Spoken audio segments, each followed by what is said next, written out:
10 మంది పంచుకోవలసిన సంపదను ఒక్కరే దాచుకోవడం మంచిది కాదు జిజియా. జిజియా, ఇంకేమైనా మిగిలుంటే తీసుకురా. ఇంకెక్కడివి? ఉన్నదంతా దానం చేశారుగా. అదేంటమ్మా, ఆ చాట్లో ఉందిగా పిండి. ఊరు నీకన్ను కుట్ట ఉంటే నీకు ఇవ్వాలని ఉందా? నా బిడ్డలు కొండి పెట్టుకోవద్దు. నేను మీ బిడ్డ లాంటి వాడినే అమ్మా.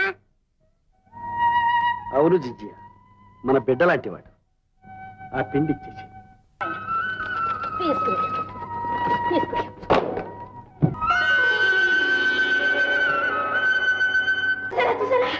విసిన పిండి అంతా నేనే తీసుకెళ్ళానండి.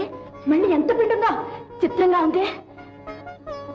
చిత్రమే ఉంది. పిడికెడు అటుకులు పెడితేనే 10 తరాలకు తరగని సిరులు అనుగ్రహించిన దేవదేవుడు ఈ పిండిని తిరిగి ప్రసాదించడంలో వింతే ఉంది. అంటే పాండురంగనిది.